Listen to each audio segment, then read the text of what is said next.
Namo tassa bhagavato arahato samma sambuddhassa. Namo tassa bhagavato arahato samma sambuddhassa. Namo tassa bhagavato arahato samma sambuddhassa. So today we are going to start a new series. So this is 149th Sutta of Majjhima Nikaya. Actually, Majjhima Nikaya has 151 or 152 suttas, and this is 149. And we already discussed about 6 sense bases in the Salayatana Vibhanga Sutta, the exposition of the 6 sense bases. But here also Buddha give another detailed explanation about 6 sense bases, and it has some connection with the conceptual proliferation. And so if we start the sutta now, thus have I heard. So when Ananda is explaining this sutta to the others during the council, on one occasion the Blessed One was living in Savatthi in Jetas Grove, Anathapindika's park. There he addressed the bhikkhus thus: Bhikkhus, Venerable Sir, they replied, the Blessed One said this: Bhikkhus, I shall teach you a discourse on the great sixfold base.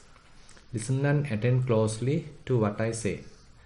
Yes, Venerable Sir, the bhikkhus replied, the Blessed One said this. Now, in this sutta, actually, Buddha first talks about the negative side of how one ignorantly handle 6 sense bases, and next he going to explain how one need to skillfully handle 6 sense bases, so that the same can be used to expel various defilements, to avoid or remove various defilements. So in that sense, 6 sense bases are something that we need to be little care of, because through which actually we are communicating with the outside world. Through the eyes we can see, through the ears we can hear, through the nose we can recognize various smells, odors, and through tongue we can recognize various tastes, and through the body we can recognize various tactile sensations, and through the mind we can cognize various mental objects. So this is what actually even Buddha mentioned as the world. Even though we consider that we have an outside world, we have various galaxies, etc., but ultimately if we closely analyze, so these six sense bases and their corresponding objects are what we can call as the world. And here Buddha mentioned, bhikkhus, when one does not know and see the eye as it actually is, when one does not know and see forms as they actually are, when one does not know and see eye consciousness as it actually is, when one does not know and see eye contact as it actually is, when one does not know and see as it actually is the feeling felt as pleasant or painful, or neither painful nor pleasant, that arises with eye contact as condition, then one is inflamed by lust for the eye, for forms, for eye consciousness,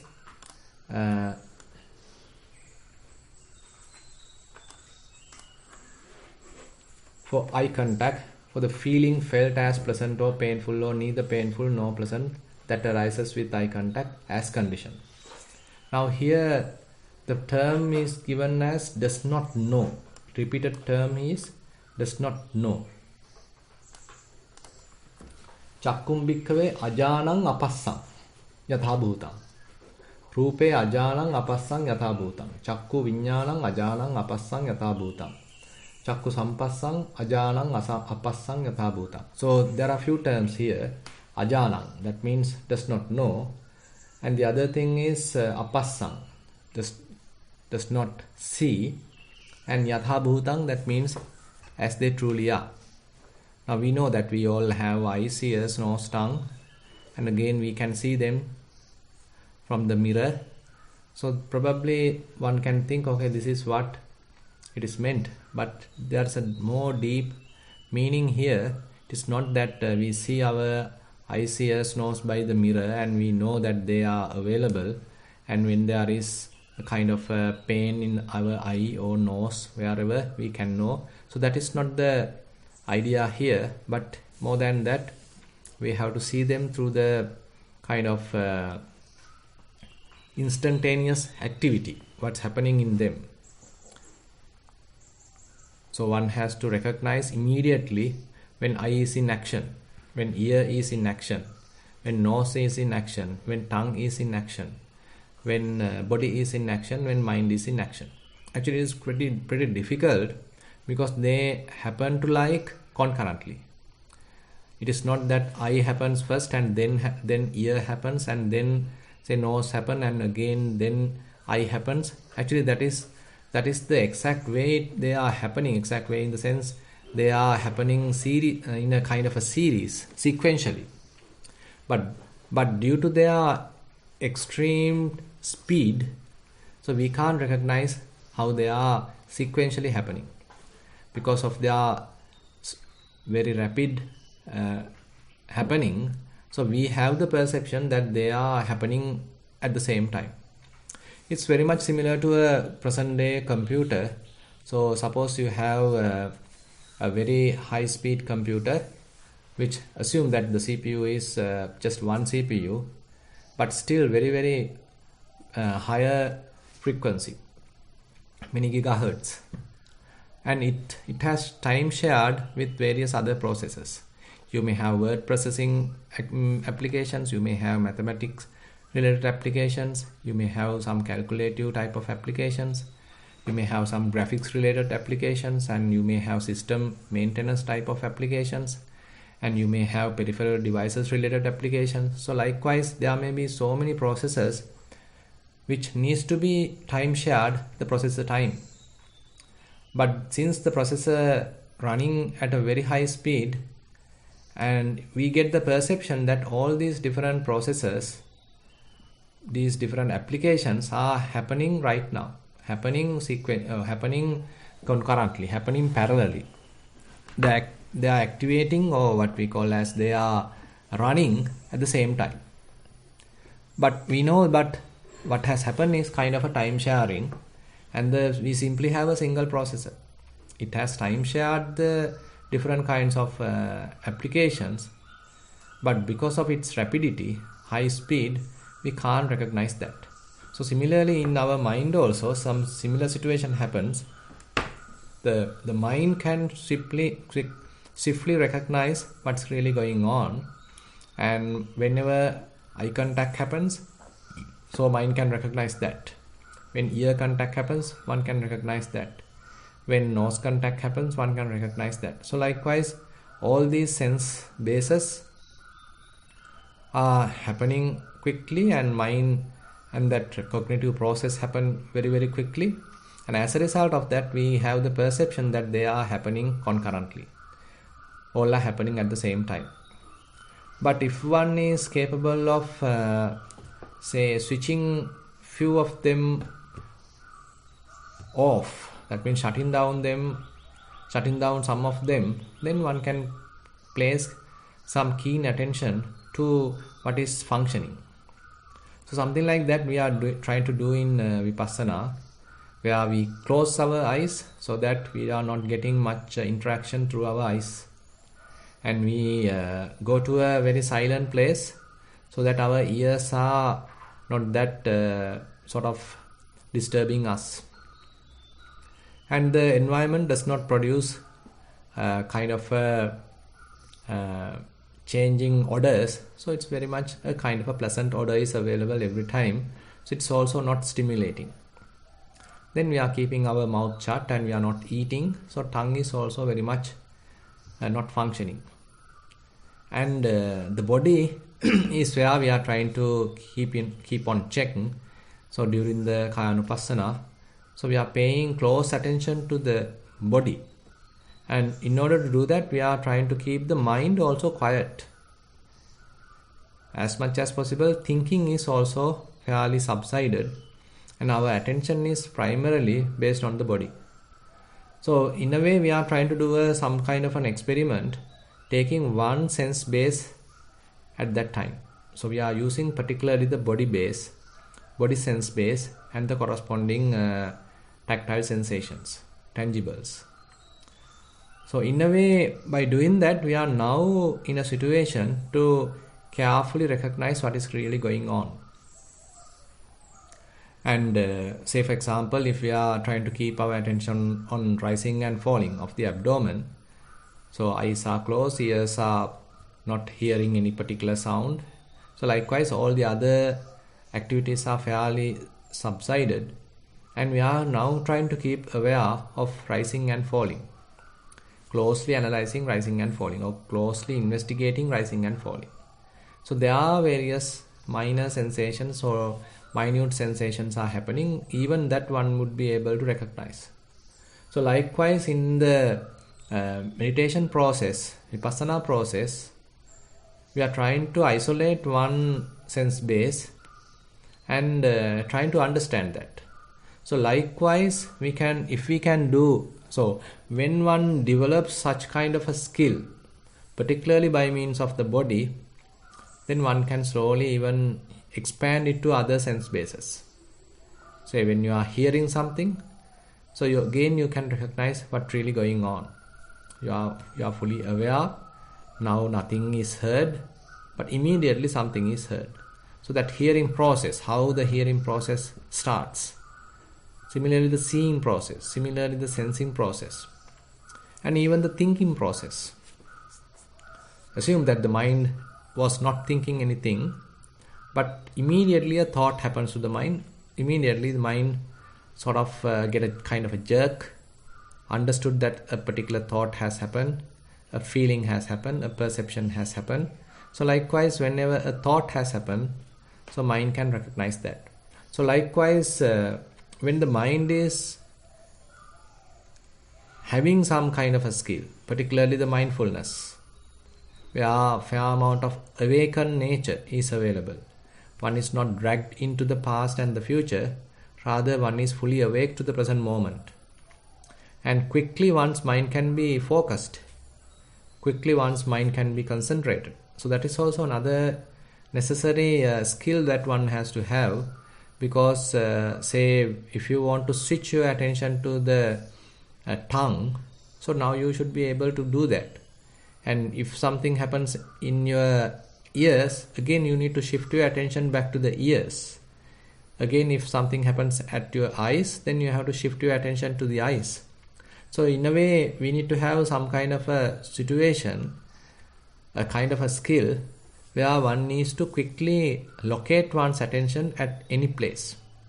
So this kind of a skill has to be developed. So that is, in a way, we get some sort of a preliminary type of training during the walking meditation.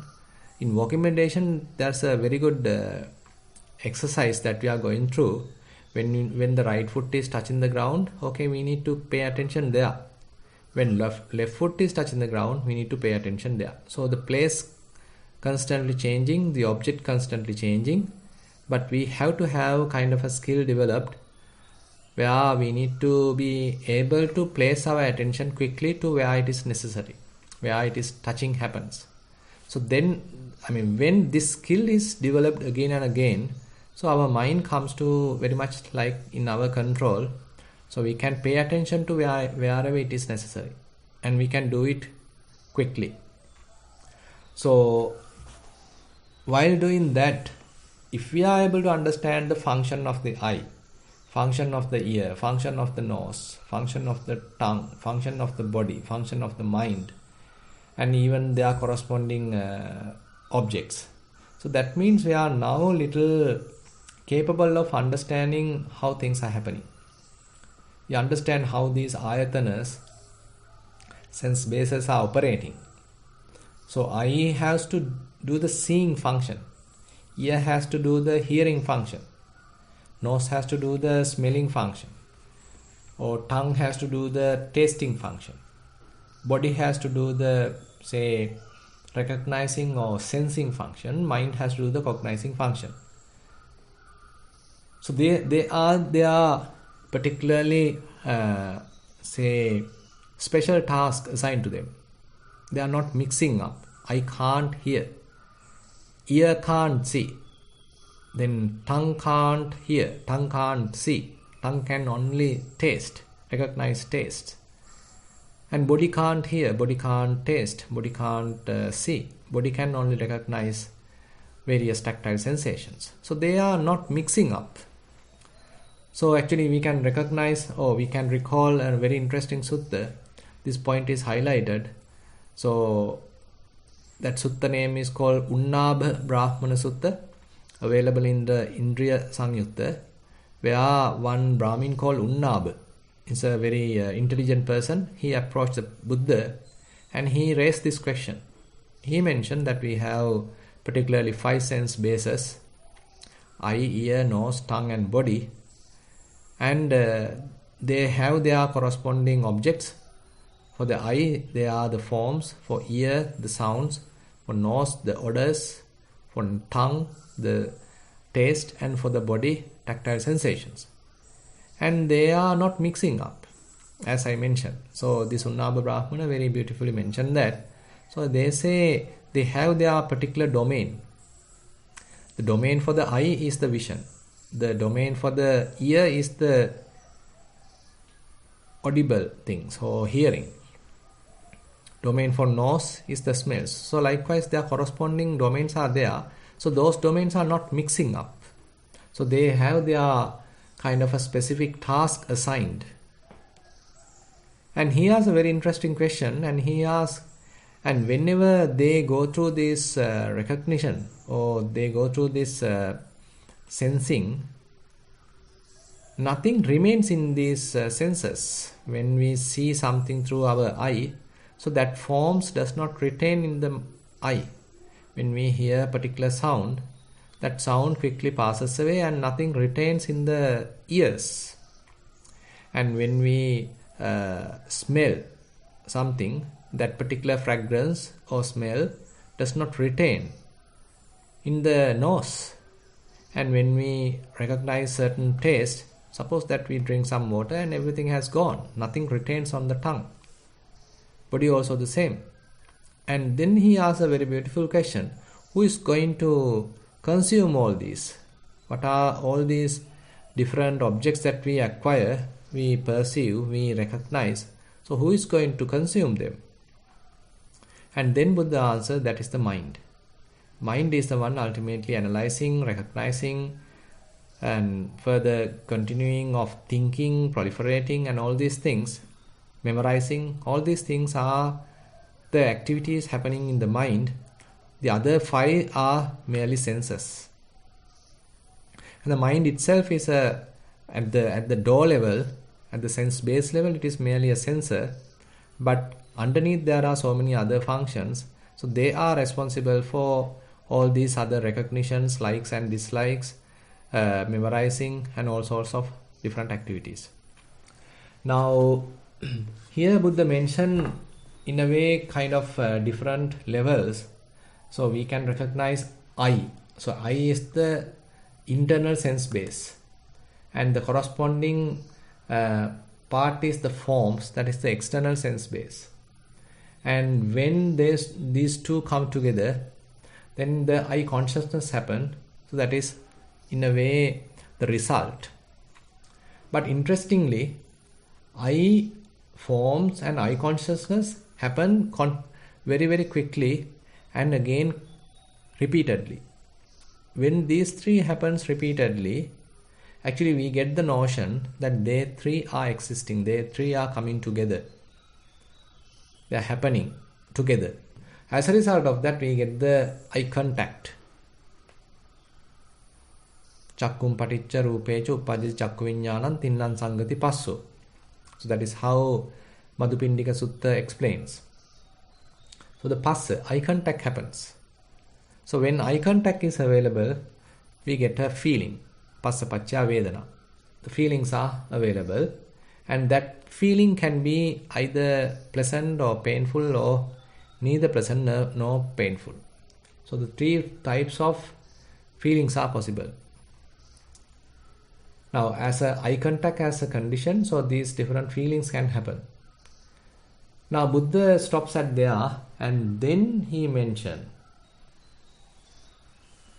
if one does not know any of these, if one does not know their conditioned nature, if one does not know their dependent nature, if one doesn't understand this kind of some in-depth situation, then one is inflamed by lust for the eye, inflamed by lust for forms, eye consciousness, eye contact, feeling. So that basically means, so we get into some kind of a defiled state of mind because we don't know. We can't see how this process has happened. We can't see their real nature, the conditioned nature, the dependent nature, kind of in a way, kind of a sequential nature we can't understand. We are not using wise attention, yoniso manasikara. Instead, we get trapped in the result. So that could be the pleasant, say, sensation or pleasant feeling, and we immediately get attracted to that. We get kind of a desire to that, and we get kind of a craving for that, and ultimately we are trapped in a kind of a grasping. Now mind is going through a kind of a situation where mind starts burning with lust, burning with desire, or the opposite, burning with anger. So likewise, now mind is under the situation of a defiled state. Now there Buddha mentioned, when one abides inflamed by lust, fettered, infatuated, contemplating gratification, then 5 aggregates affected by clinging are built up for oneself in the future. Now that's a very strong statement. Tassa sarattassa sanyuttassa sammulhassa assādānu passino viharato ayatin panchupadāna kanda upachayang gacchanti. Now again and again the grasping happens. Suppose that you saw a beautiful form. Suppose you saw a beautiful flower, and immediately you get a pleasant sensation, immediately you get a pleasant feeling, and you get attracted to that, you start desiring that, and you may even go closer to that, you start smelling that, and you may pluck it even, and you are so attached to that, and you are in love with that flower, and now what happens? So various aggregates are now developing. So you are grasping so many things, even though this is a very little activity. If we analyze them one by one, so all different kinds of aggregates are in a way in the increased side. The forms aggregate, you get attached, you are grasping to the forms aggregate, the color, the beauty, the shape, etc. And on the other hand, you have the pleasant feeling and you are more attracted to that. You are desiring that pleasant feeling. You are being driven by that pleasant feeling, that sense pleasure. So we are trying to gain some satisfaction through that pleasant feeling. So that feeling aggregate is also we are grasping, and that grasping is growing. And you have a kind of a pleasant type of recognition. So this is a rose flower, and you give a name, and you have all the previous conditioning operating in the mind. So as a result of that, you are having all the pleasant memories about that, and all different advertisements that you have seen, all are coming and helping that whole process, and you are attached to that various perceptions as well. You are encouraging those perceptions. You are further strengthening those perceptions. And probably now you are going closer to that, you start smelling that closely, you start sort of observing that more closely. So these are all other sankharas. You are intentionally doing various activities now, and those intentions are so further strengthened, further highlighted. So those patterns of the mind are further strengthened. So the sankhara khanda, or the formations aggregate, are also grasped, and that is also growing. And the eye consciousness happens again and again. And if you start smelling, then even the nose consciousness happen again and again. And you may start thinking, and even probably you want to offer this flower to your fiance. And then you start thinking, imagining, fantasizing. So then the mind consciousness is also operating. So likewise, the consciousness aggregate also into the rising side. So 5 aggregates affected by clinging are built up for oneself in the future. Now you are preparing future causes to exist. And various aggregates are operating, but you are getting attached to them, you get attracted to them, you are acting according to them, and ultimately you are preparing causes for future existence. Various karma are being generated. So,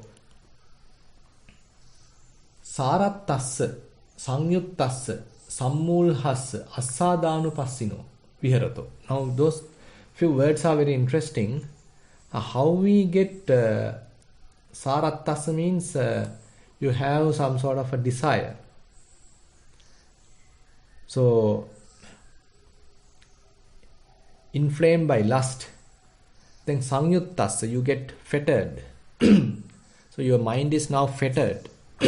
Suppose you had a kind of a pleasant mind, a calm mind, relaxed mind, but now no more. Now the mind is fettered. Fettered by anger, fettered by lust, fettered by desire. So likewise, now the mind is fettered. Then sammulhassa, that means you are completely ignorant, infatuated. So you are being driven by the whole situation, but you can't understand. So mind is thinking and you are fairly infatuated in that situation. You are in a kind of a fantasy world, fabricated world, artificial world. And assadhanupassino viharato. And more you are desiring to have some pleasure. You are thinking about the gratification. That is why you are going towards that. That is why you are smelling that. That is why you are plucking that. That is why you are thinking what you are going to do with that. I am taking this rose flower as an example. So likewise, whenever we get attached to a particular object, here I have taken a rose flower. So if we are attracted to that, so we start getting attracted to that, holding that, grasping that, thinking about it, and even making a story about it. So likewise, so many things are get involved, and we get completely ignorant of what is going to happen, and we are being infatuated in the situation. And as a result of that, in the other sense, we can say we are accumulating a lot of karma, and panchupadanakkhandha, the 5 clinging aggregates are growing. Panchupadanakkhandha upachayam gacchanti. Tanha chassa pono bhavika nandiraga sahagata tatra tadrabhi nandini sa chassa pavaddhati. So that means the future causes for existence, even for future birth, are now being slowly generated, and we are preparing our future life by getting attached to all these different things, by clinging to different things, by getting attracted to different things, and being born to those different states. And temporarily we may get born to that kind of a sense pleasure, but it makes a significant impact in our mind. Suppose the mind is very kind of a pure, clean type of sheet. But when we get attracted to this kind of a form, so we are kind of staining the mind. We are making a kind of a scar in the mind. We are putting a kind of a ink in the mind. So mind get colored, mind get conditioned.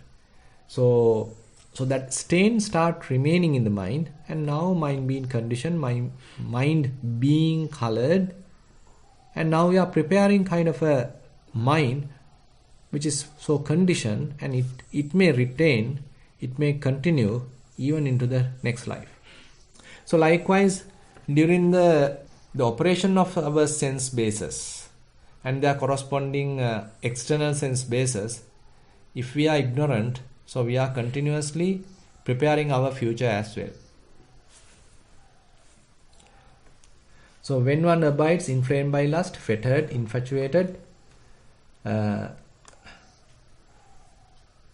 then contemplating gratification, then 5 aggregates affected by clinging are built up for oneself in the future.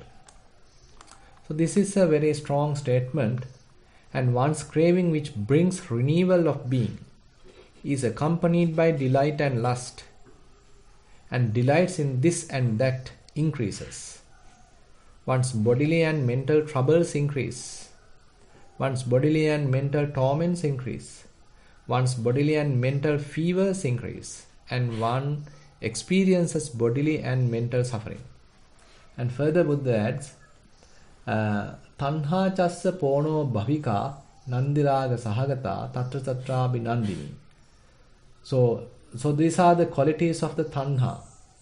Pono bhavika nandiraga sahagata tatra tatra binandini. So these are kind of functions or activities conducted by tanha, craving. Pono bhavika. So it may generate a new state. One can extend it to the new life, but in the present life, it may generate kind of a new state. You are born into a new state. You are dragged into a new state. You are mentally anticipating a new state.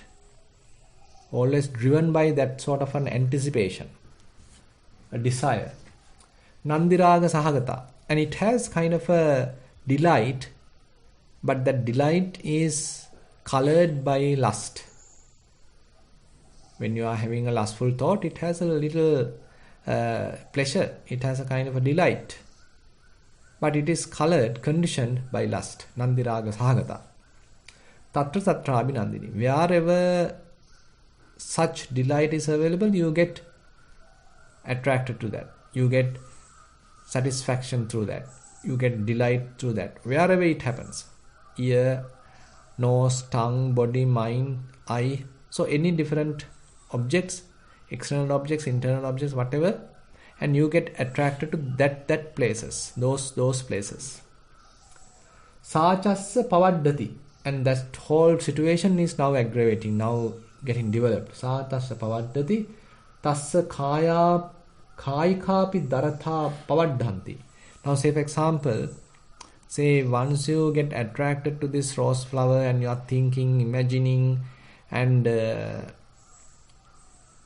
you lose your balance even, and you are now anxious, you are thinking, and you are getting to certain kind of uncertainties, and now the mind is also fairly sort of boiled, burning, and body also comes to the same situation. You feel uncomfortable. You lost your balance, and you want to do something. You want to call, you want to do something, you want to take that flower to someone. So you are being really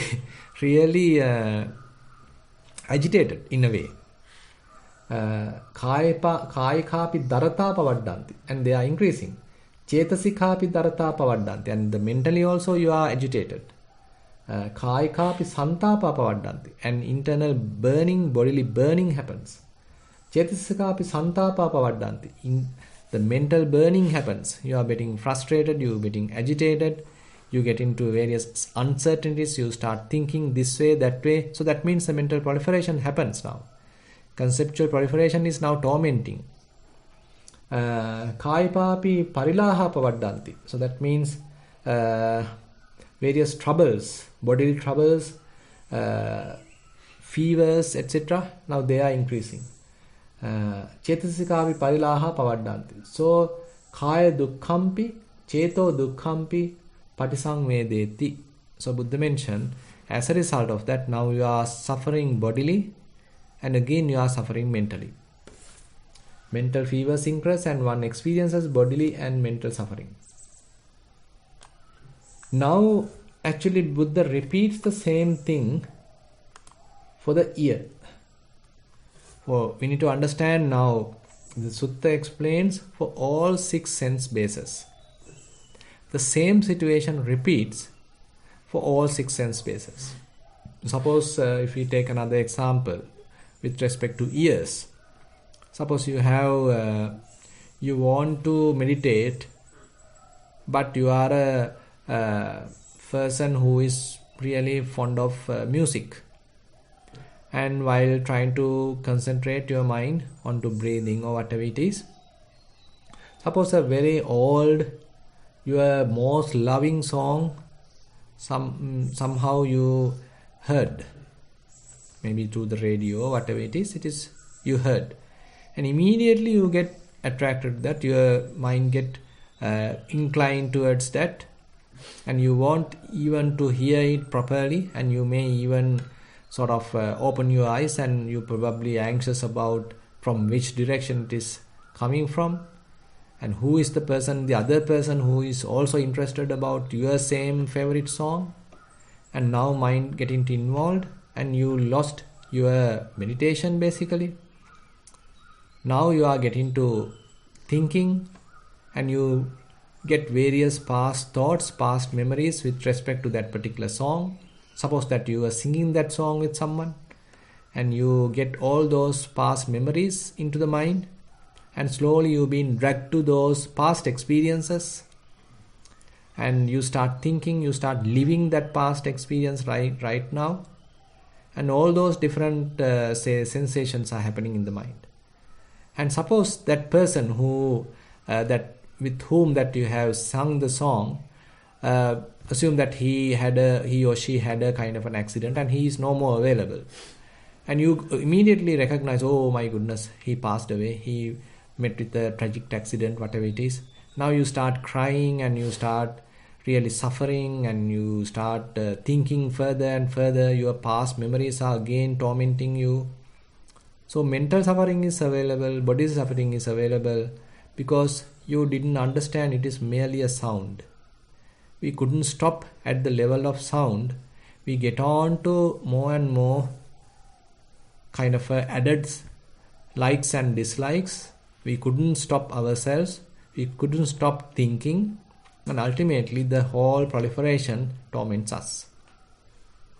The same thing can happen to the nose, through the nose. Suppose so there are very interesting experiences, like say while you are traveling, probably you had a very pleasant odor, and probably you stop and you hang around there, and you recognize a particular person, and you fall in love with that person long time ago. Suppose now something has happened and you separated, and now you are already married with someone else. Suppose that same kind of a smell coming from some other place. So immediately the past memories may come to the mind, and you get those past memories and experiences. You start thinking, you start writing, you start calling, you start writing emails, etc., etc. The same thing can initiate further and further thinking, conceptual proliferation. And you can't be in the present moment now. You are fully driven by past memories. You may recall all what has happened. Similarly the tongue, similarly the body, and similarly the mind.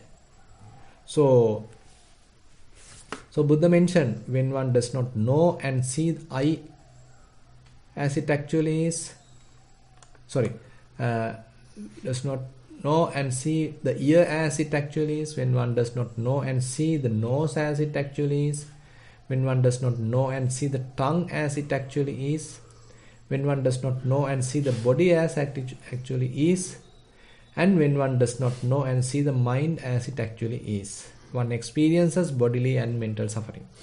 Now this is the negative part of this sutta.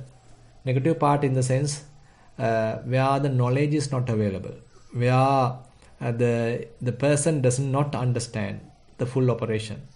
So he is completely ignorant, completely unmindful, and he is driven by various sense gratifications, and the various sense stimuli can quickly stimulate him, and he may get into impulsive reactions, get into various thinking, or obsessive thinking, overthinking, etc., etc.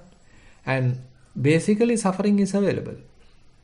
So he can't handle the six sense bases in a way.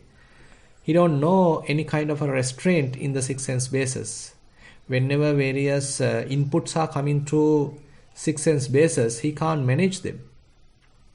So six sense bases are taking him as a kind of a drive, and very much he's like a slave. Whenever through the eye something happens, so immediately he is driven by that. Whenever through ears something happens, he is driven by that. So very much like he is getting tormented through the sense bases. He is suffering through the body and suffering through the mind. So this is the first part explained in this sutta, and I like to stop here, and we can discuss the positive side when one is mindful and developing the spiritual faculties. What's one would going to experience, and we'll discuss that in the future. And with that, I like to conclude today's sutta teaching session. Now I like to open the session for questions. Thank you, Vanaya.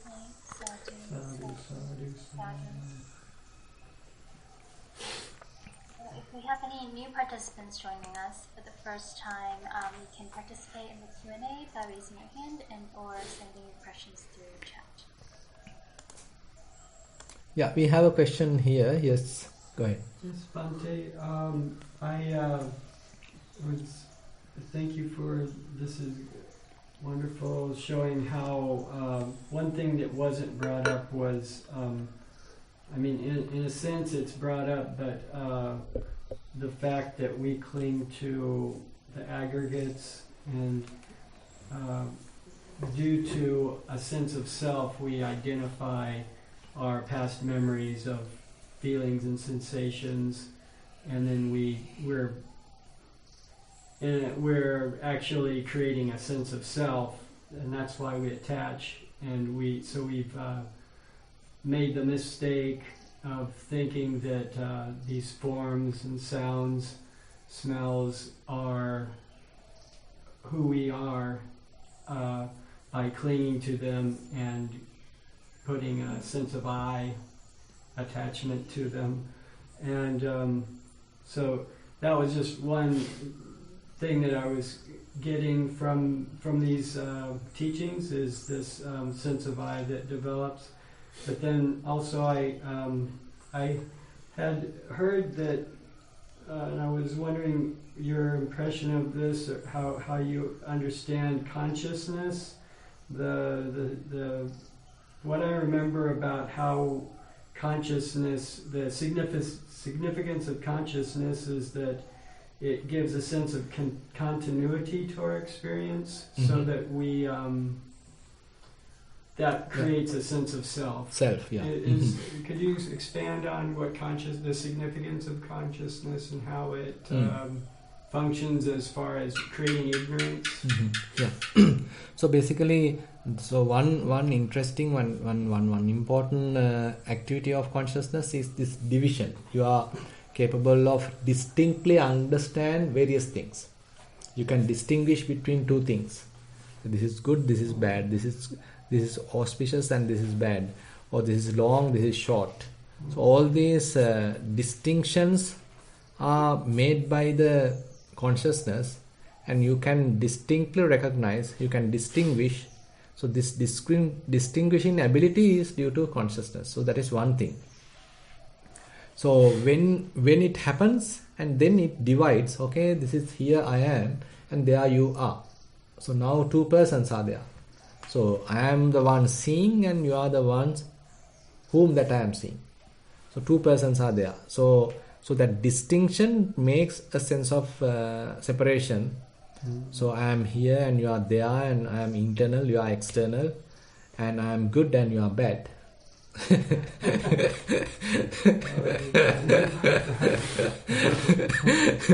So likewise, now I can, when that distinction happens, I can quickly attach different labels to that distinction. Okay, I have kind of perceptions about you, past memories about you, and how I dealt with you, and all these things I can include to the picture. I can quickly attach different labels, different perceptions. So now I am preparing a more fabricated story. Not only a kind of a story, kind of a fabrication I am preparing. I mean, assume that if we simply see, just seeing only, then you are not getting to all these different kinds of fabrications, decorations in a way, preparations. But when we do, the moment that we start distinguishing you as a separate person, I as another person, and attributing a person into the situation, and now attaching all those different perceptions I already have about you into the picture. So then, I mean, it's very complex. I mean, we get in a very complex kind of a situation. Now, mind has a rich area to think. I can think about your past, I can think about your future, I can think about your present way you are behaving, I can think about my past, my present situation, my future situation, maybe my education, your nationality, my religion, your religion. So many different possibilities are there for me to think. So basically, I mean, so this conceptual proliferation happens when we distinguish. And as you correctly mentioned, when we have a sense of I, a person, and then it is being more promoted. So that's why Buddha mentioned in the sutta that we are discussing on Thursday, that Tuataka Sutta, Asmiti, Mantang Asmiti Sabbang Uparunde. So this Asmi means the sense of I am, the sense of I. So when the cognition separates two persons, so here I and there you, so this sense of I is generated. Now it is the root of this whole conceptual proliferation. So as you mentioned, so whenever a person is created, whenever I is created, so then we can easily think with respect to this I, with respect to that you. So if it is possible, if we can stop merely at seeing, then we can stop thinking. We can understand, okay, there is nothing so-called I here, there is no so-called you. But I mean, conventionally we are giving those names. Okay, I have my name, you have your name. So likewise, some different conventional realities are there. Conventional norms are there. We can accept them. We can honor them. But it doesn't mean we need to get trapped in them. We need to understand, okay, they are merely convenient tools we are using to communicate. Convenient tools that we are using to the well-being of the society. So I'm a monk, you are a monk. So I am a senior, you are a junior. So likewise, I mean, something is there just to continue as a kind of a well-being of the monastery, well-being of the society, and all these different things, so that we can function smoothly. But we need to be careful that not to take them as the reality. So they are for the sake of that smooth function of the monastery, function of the Sangha order, function of the society. That's all. We don't need to take them so strongly, thinking that they are internally available. Yes. So now if I ask, so where is my seniority? You can't locate it, you can't find a place. I mean, it is just a convention. Yeah. Say I'm a senior monk, you are a junior monk. So if I'm telling like that, so where can I recognize that? So it is simply a kind of a perception, kind of a convention, based on the whatever the years or whatever it is. So those are all conventions. We don't need to get trapped in them. So if I get trapped in them, then I have a kind of a superiority mentality in myself, and I get conceited. I look down you. I don't consider your words. I don't respect your ideas. So all these things can happen when I am strongly adhere to those conventions. But if I only know, okay, these are some convenient mechanisms, convenient conventions, then I can keep only to that limit. I know their limit. I'm not getting too much driven by them. I'm not attached to them. But I know, okay, this is just for the smooth functioning of the monasteries, for the smooth functioning of the Sangha order. That's it. That's all. Yeah. You mentioned conceptual proliferation. That's a part of consciousness. Is it? We can say, other sense bases, we can say, ignites that process. Okay. They are triggering the process. Okay. So the I forms and I consciousness, and that process ignites this conceptual proliferating process. Primarily happens in the mind, and when ear sounds, ear consciousness, and that process also can initiate that conceptual proliferation process happens in the mind.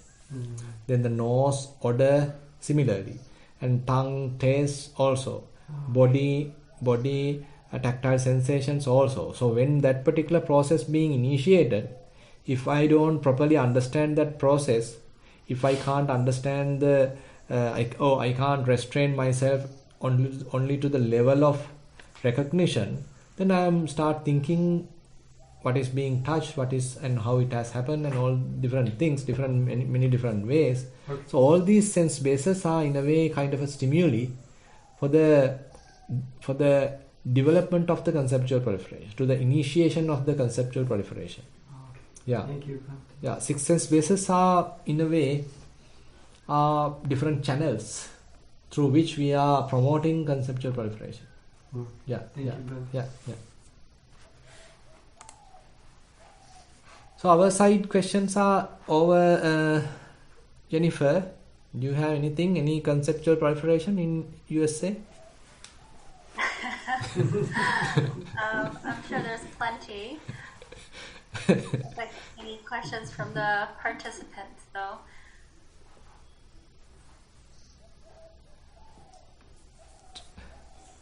So our good student Chitra Devi, hope you are not sleeping.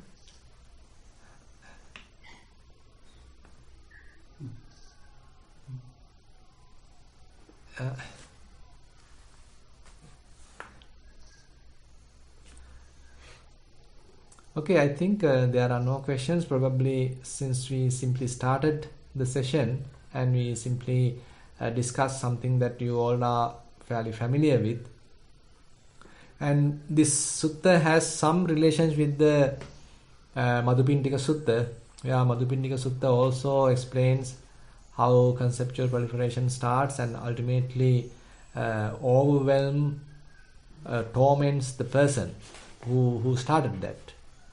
So here the tormenting part is explained in the sutta. in the Madhupindika Sutta, only the term that you being overwhelmed by that conceptual proliferation is mentioned, but here some more details are explained by the Buddha.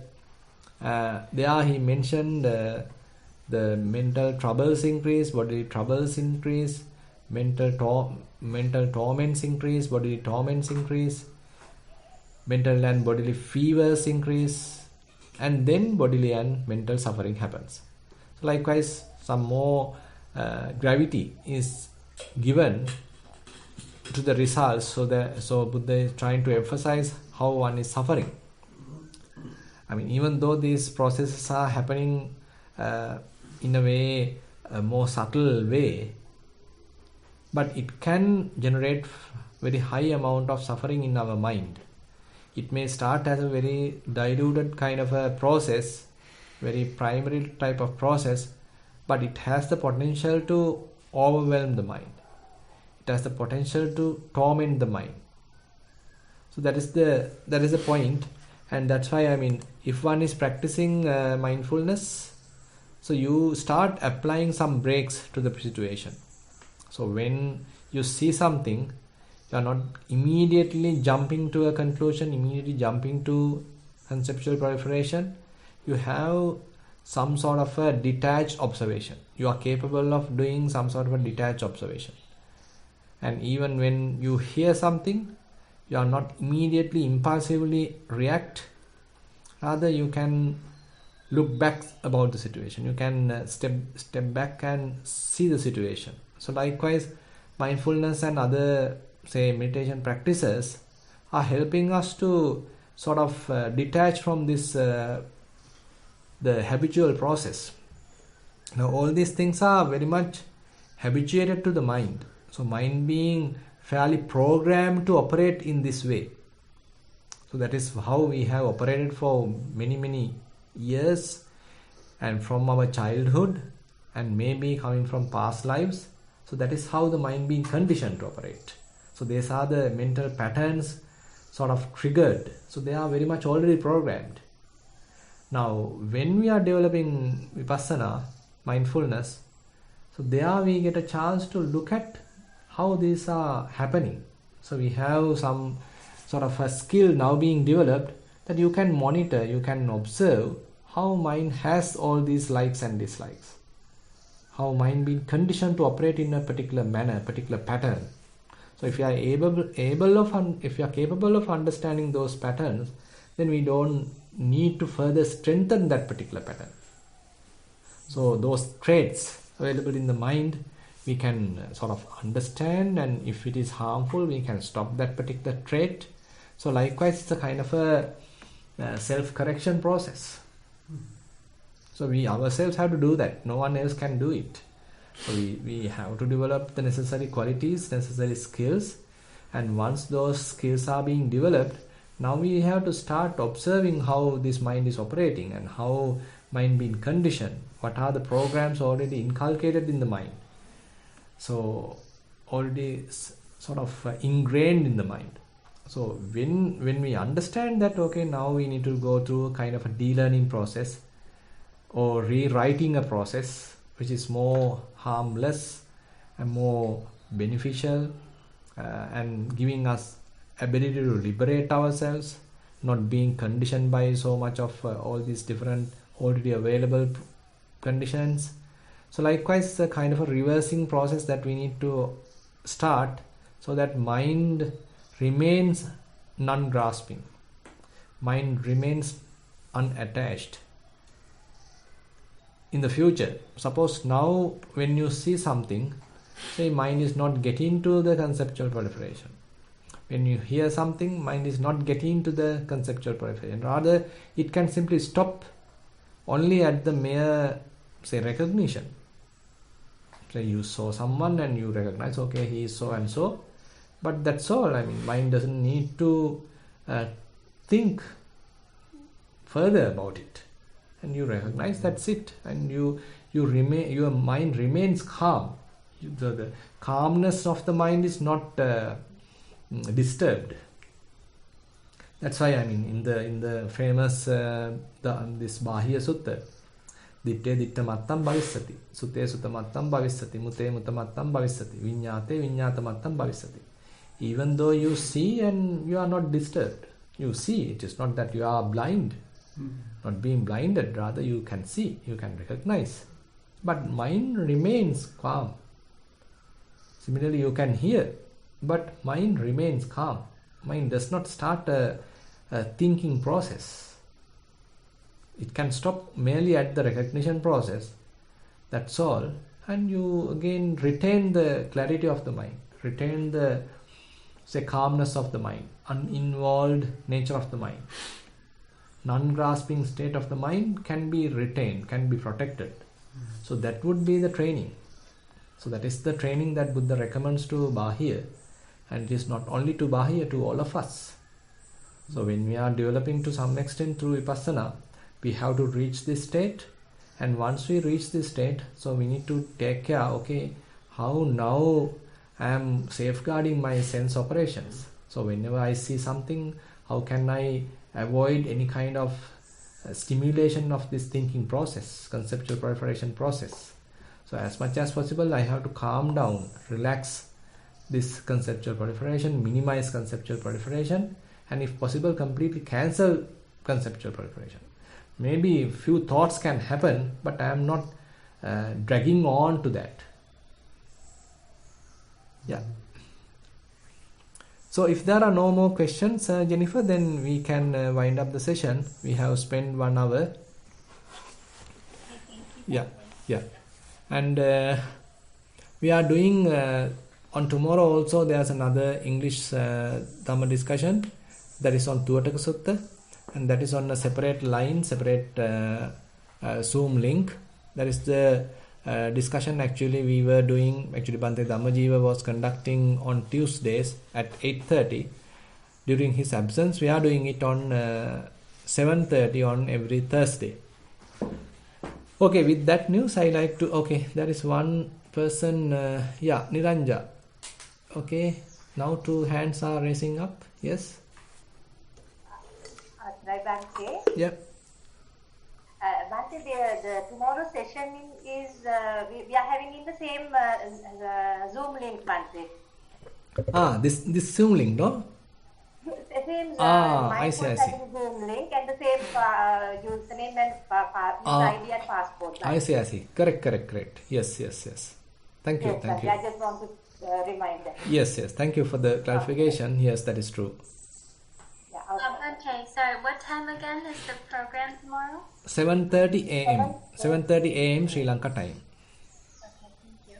Yeah. And then Chita Devi, you have a question? You may unmute.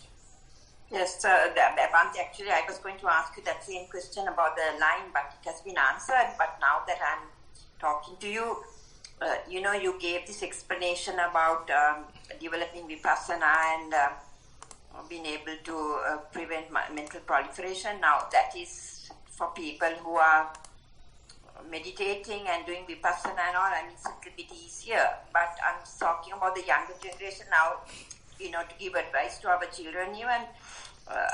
They don't do vipassana meditation and all, Bhante. So how can we give them some basic guidance to be able to handle situations when when you have this kind of thing coming through the sixth sense space or something very basic, for us it's a different thing.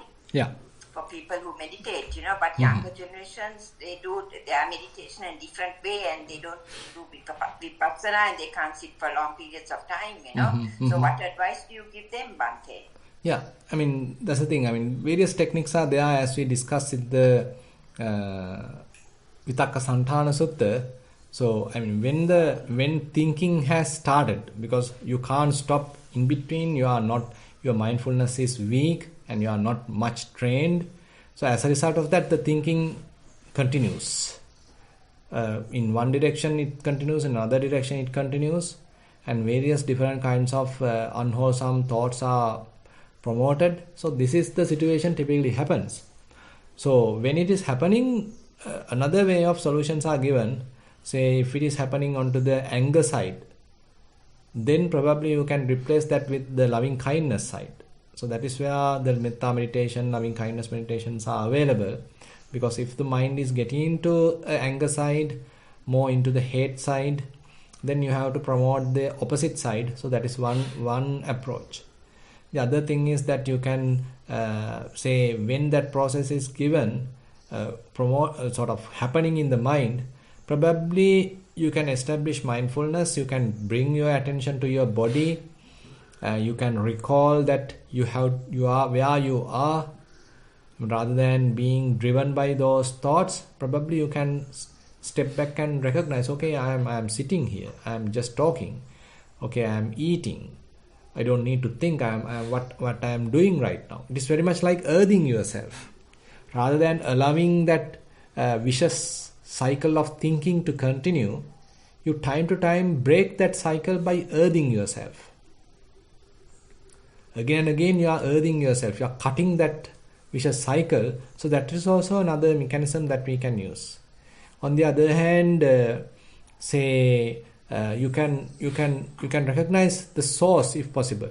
You can step back and see how this thinking has started, where it has been stimulated through any kind of a word, any kind of a memory, any kind of a thought, maybe any kind of a vision or kind of a image happened to your eye, any kind of a sound happened to the ears. So likewise, you can do a little bit of analysis going back to the source. So that is actually another method Buddha recommends.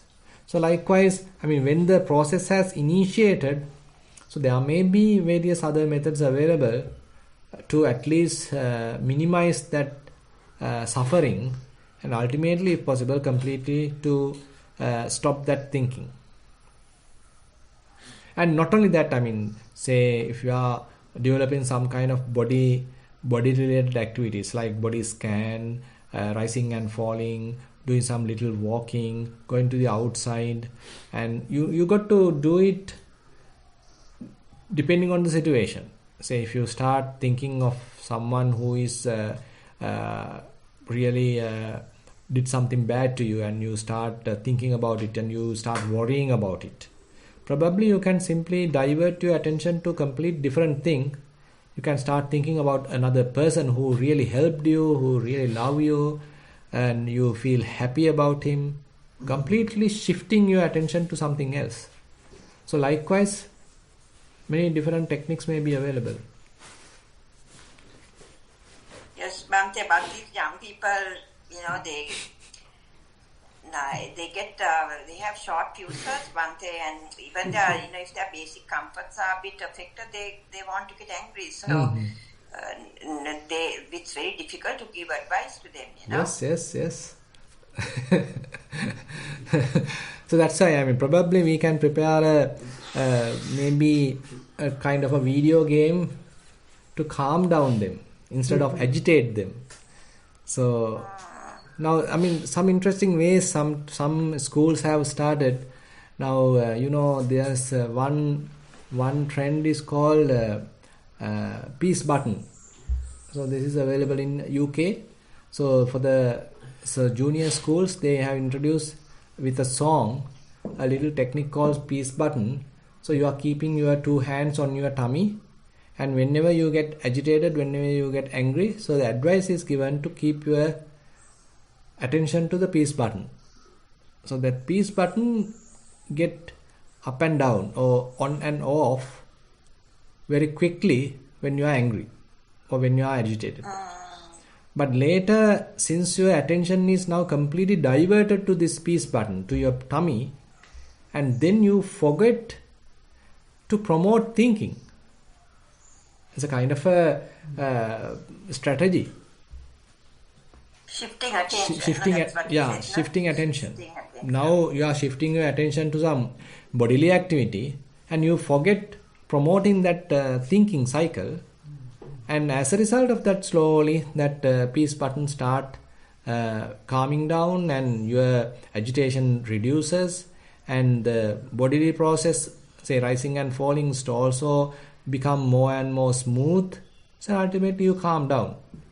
So children are telling, actually, when I am getting agitated, if I getting sort of frustrated, I am now keeping this peace button, my attention to the peace button, and it helps. And not only that, and they have prepared some beautiful song also to that technique. And as a group, as a class, they sing. While they are doing it, they sing.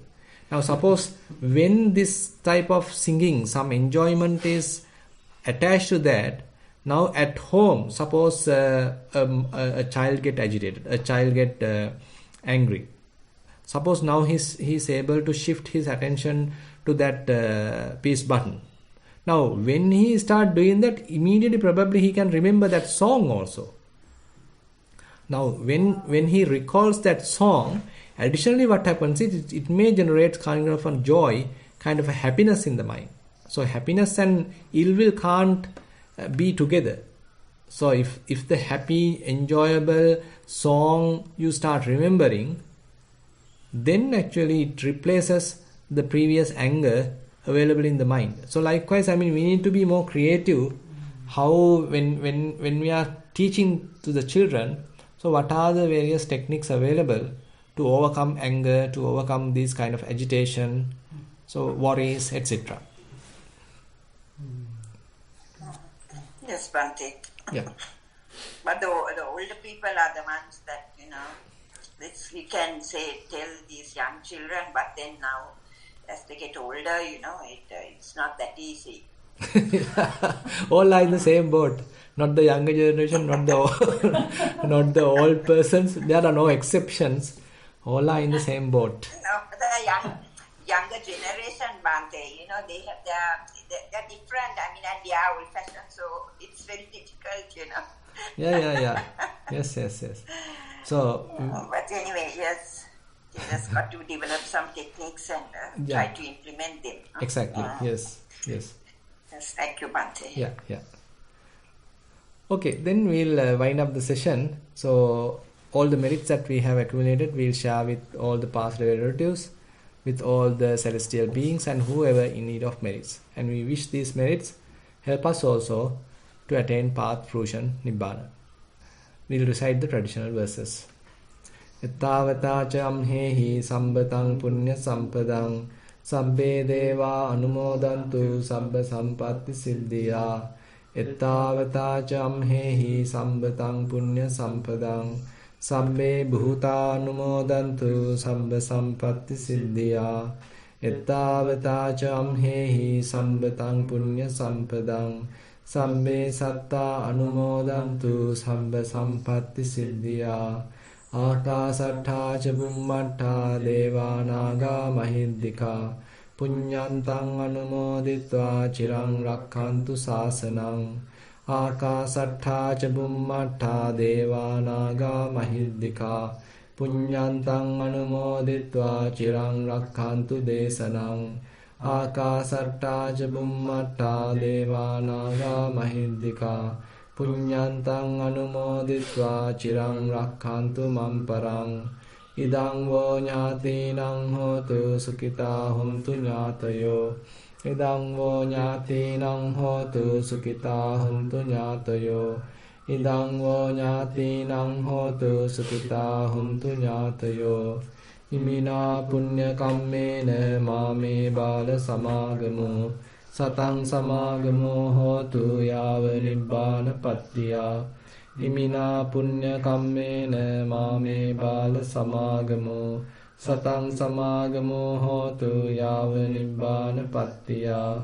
Imina punya kammena mame bala samagamo satang samagamo hotu yava nibbana pattiya. Sadhu, sadhu, sadhu. Thank you, Bhante. Thero Sannai. Yeah, Thero Sannai.